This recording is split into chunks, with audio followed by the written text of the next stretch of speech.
The confiscate without due process, Americans are shocked. All things considered, liberals need to take your guns. Yet, that is nothing unexpected, and no mystery.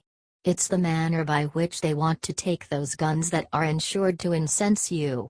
Certainty is, the government can take your guns now, in the event that they have a sufficient legitimate reason. It would require some time, obviously. A criminal complaint would need to be recorded, or a police report, and the case would advance through the courts, and in the event that you were found guilty of a genuine wrongdoing, you'd need to hand over your weapons. Which, confront it, is great. Capable, law-abiding gun owners wouldn't be out committing crimes. In any case, consider the possibility that the government simply wanted to take those weapons while avoiding the courts totally. Indeed, the American Bar Association just proposed this very thing. What's more, they need the government to have the capacity to take your weapons, with no due procedure. Via Conservative Tribune. The American Bar Association just proved that it cares less about the rights of Americans than it cares about the liberal agenda on gun control. In a single move, ABA made an attempt to cut Second Amendment rights during its 2017 annual meeting. The ABA adopted a resolution to urge state, local, territorial and tribal governments to enforce statutes, rules, or regulations authorizing courts to issue gun restraining orders, including ex parte orders. We should inspect how this would function practically speaking. I don't like you. So I go to the police and say that you undermine my life. In the event that I have a sufficient paper trail, the police can take your weapons and your ammo. And afterward, they can keep you from passing a background check. Mind you, the greater part of this would be great. On the off chance that you truly made the danger. Be that as it may, consider the possibility that you didn't. There's a reason we have court systems, and due process, and a constitution. On the off chance that we dissolve these insurances, we gradually pulverize the American lifestyle. It begins with this. What's more, knowing how liberals work, it won't stop. What do you think about this? Do not hesitate and write your thoughts in the comment section below. Thank you for reading. HT Conservative Tribune.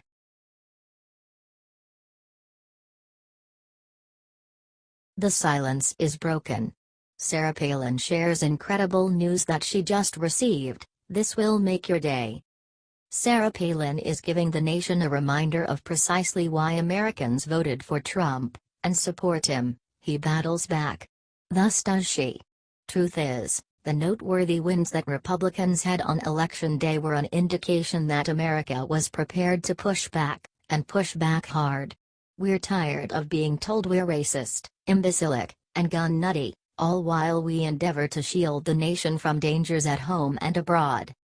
What's more, not one Republican went to our safeguard, with the exception of Trump. What's more, Palin. So when the New York Times criticized Palin 2 months prior and pointed the finger at her for the shooting of Gabby Giffords, Palin hit back. We expected that.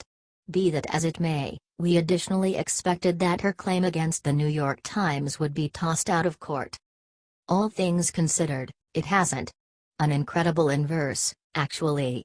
Since now the editorial's writer is being brought in to testify. Also, in the event that you know anything about these sorts of cases, well, that simply doesn't occur. Palin will win. Via Alan B. West. Bad news for the New York Times, but former Alaska Governor Sarah Palin just got some excellent news about her defamation lawsuit against the rag paper. The authors of the piece are ordered to testify in court. You may believe that testifying in court isn't a major ordeal for, well, a lawsuit. Also, for most sorts of suits, it's definitely not. Be that as it may, suits against journalists are different. This is a huge win for Palin because most people at this stage in this kind of lawsuit usually do not get testimony. This could provide a wealth of information for her legal team that will help her case. Fundamentally, it comes down to this: if the author of the NIT editorial knew that Gabby Giffords' shooting had nothing to do with Sarah Palin, The writer is in a bad position. You can't compose things that aren't valid for individuals that have done nothing incorrectly. All in all, the unavoidable issue is this: how does the judge decide if the writer knew he was composing BS? Basic, simply inquire as to whether he peruses his own particular paper. Since the New York Times itself was one of the papers that distributed stories that stated, unmistakably, Sarah Palin was not at fault for the shooting of Gabby Giffords. Which implies that this editorialist is either liable or only a loathsome reporter. Since he doesn't read his own paper. The future looks splendid for this lawsuit. Give them hellfire. What do you think about this? Do not hesitate and write your thoughts in the comment section below. Thank you for reading. H.T. Allen B. West.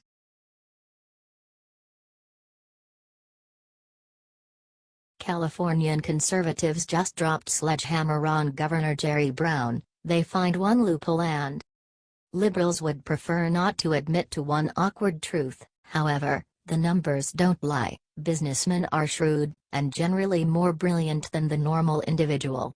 Furthermore, business people are quite often conservative. In this manner, conservatives are by and large more intelligent. Crunch the numbers.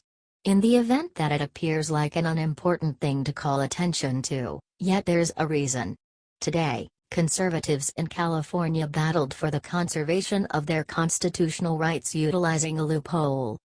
And keeping in mind that you can contend that loopholes violate the spirit of the law, all you need, the truth of the matter is this: businessmen frequently live and die on loopholes.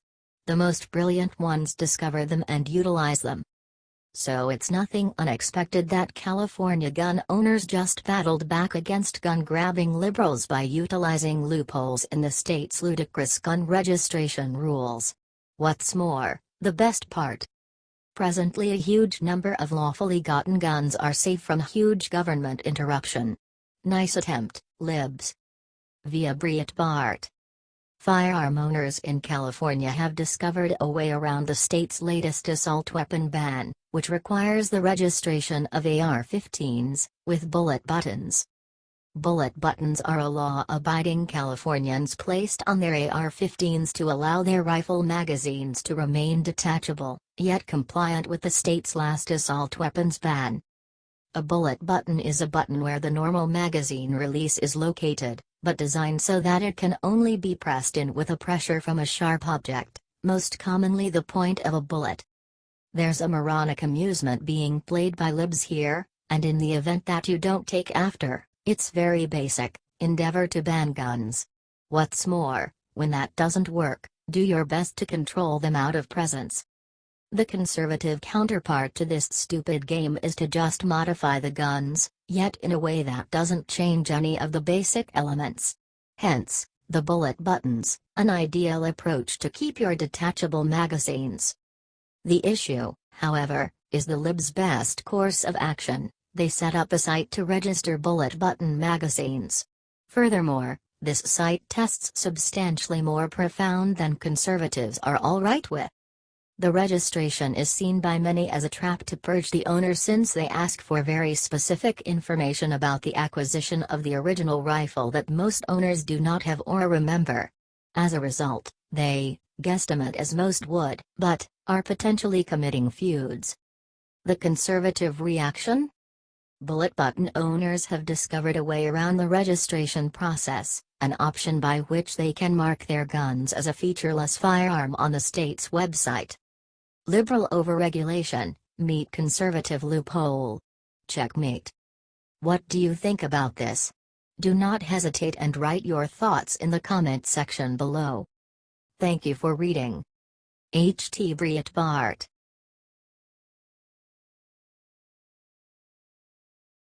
Paul Ryan just abandoned President Trump.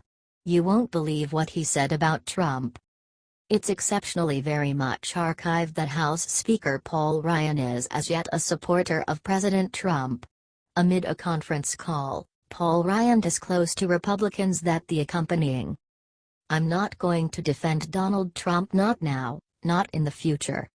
As per the Wall Street Journal, House Speaker Paul Ryan criticized President Donald Trump after he exonerated Arizona Sheriff Joe Arpaio. Ryan's spokesperson Doug Andre said the speaker does not agree with the decision. Law enforcement officers have a special responsibility to respect the rights of everyone in the United States.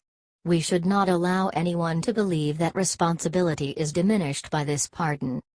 Paul Ryan is a snake in the grass and is not completely behind Trump. It's a great opportunity to drain the swamp. We need Republicans that will back our elected president.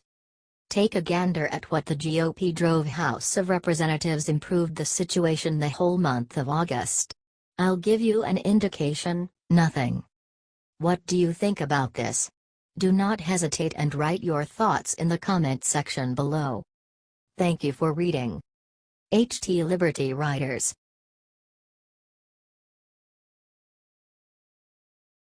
Colossal fraud scandal just erupts. The numbers are huge. President Trump was right all along. President Donald Trump said from the beginning that voter fraud was a rampant issue in the U.S. He said he'd invesigate the issue, and the moment he said it, Democrats went wild. Obviously, this alone implied at the actualities. Not just was the left very much aware of the election fraud, but since it was to a great extent to support them, they needed to imagine it didn't exist. Yet, apparently consistently, we unearth more proof of evident voter fraud, and with each new report, Trump grins only somewhat more. Voter fraud is genuine, and maybe it's nothing unexpected to see the mind-boggling reports originating from Democrat-centric cities and towns. For example, there's the liberal haven known as Chicago, where Mayor Rahm Emanuel has effectively demonstrated he thinks much more about unlawful outsiders than American nationals. However, now we have hard proof of monstrous voter fraud in that city and encompassing ranges. Via Federalist Papers.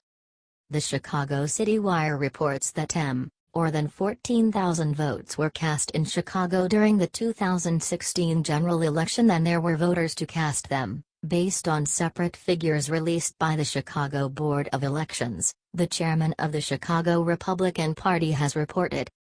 Chris Cleveland told the Chicago Wire that on a whim, he filed a Freedom of Information Act (FOIA) request with the board, which provided him with a list of 1,101,178 people who voted in the general election. An earlier post on the board's website said that 1,115,664 votes were cast. There should never be more votes than voters, Cleveland said. Every ballot cast should be recorded against a registered voter. That is a splendid insight. Would it say it isn't? How would you get a larger number of votes cast than enlisted voters? Basic. Voter fraud. To exacerbate the situation, Chicago isn't the main ward with this issue. Indeed, this is by all account not the only assortment of voter fraud, either. According to the director of Judicial Watch's Electoral Integrity Project, Robert Popper, there are 10 other states that have another kind of discrepancy in their voting rolls. The number of registered voters exceeds the number of voting-age citizens as determined by a review of the population data. Simply don't tell the forces that be in Chicago that another person has concocted another approach to fix the vote. Heads will move over the disappointment of the city's leaders to stay aware of and actualize the most recent developments in voter fraud. Regardless, this qualifies as a ludicrously tremendous issue and one that totally should be settled. Trump was right, and ideally, the number one issue that sicknesses vote-based system will be dispensed with amid Trump's opportunity in office. What do you think about this? Do not hesitate and write your thoughts in the comment section below. Thank you for reading. HT The Federalist Papers Project.